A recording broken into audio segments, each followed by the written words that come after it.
Hello and welcome to your Cal's Black Bears postgame show. Oof, there we go. Off to a rocky start, Case. Brought to you by the Daily News. To my left, we got Kase Ogata back in the lineup for the first time since July 20th. So first and foremost, Case, how did it feel to just be back out there with your teammates today? Oh, man, it's been a long 2 weeks, but it's felt really good. Felt good to get out here today. And, we didn't get the result we wanted, but just to get in there and just compete was awesome for me. How hard was it the past couple of weeks to just be on the bench? The team's been pretty hot, 9-6 starts at the second half.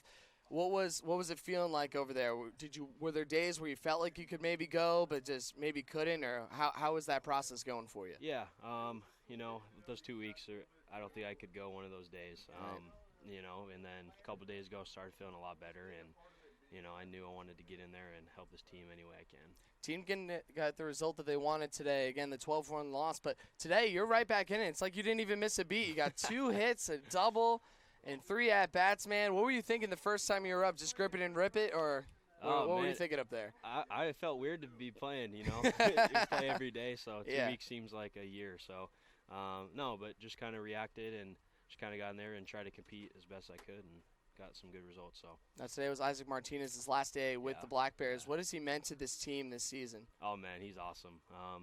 Bulldog just goes out there and competes every day, and hard-throwing lefty and very crafty as well. So I'm gonna miss him for sure. Yeah, Ridgefield Raptors coming up, huge series. They're trying to catch them in the overall standings. They're tied right now with Walla Walla Sweets in the bottom of the 8th. Obviously, right now we're fingers crossed for the Sweets in that game as they look to avoid a sweep here.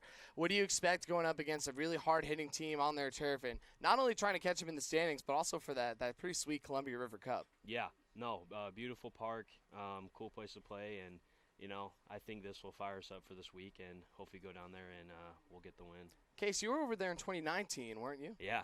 How many games did you play? What was your vibe like 2 years ago for Ridgefield? No, very cool. It was their first year.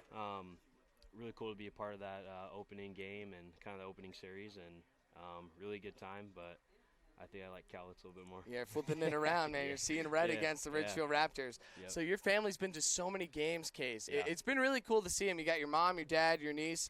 How much does that motivate you a little bit more when you can turn around on the on-deck circle and see them all watching you play? Oh, yeah.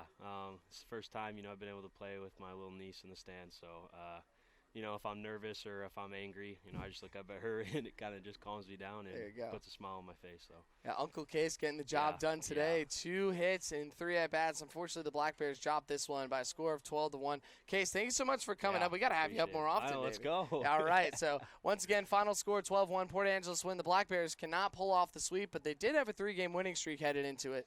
So they're now 9-6 in the second half standings. Right now, 3 games behind Corvallis. Hopefully, or 3.5 now. If the Knights and the Raptors both lose, though, they'll hold serve and then can keep it going into the off day, and then a 3-game set against the Ridgefield Raptors. You can catch those games at 6:35 p.m. on KDO or KEDOAM.com. For all of us here with the Cowlitz Black Bears, for Justin behind the camera and Mr. Editing Man working some magic with the keyboard, we got Mark McDermott pushing the buttons over at KDO, and of course Kase Ogata to my left. My name is Zach Smolin, right next to the man who made the Stay Frosty shirt. So I think I'll let him say it. You want to say it, Case? Good night and Stay frosty. Let's go. Have a good one.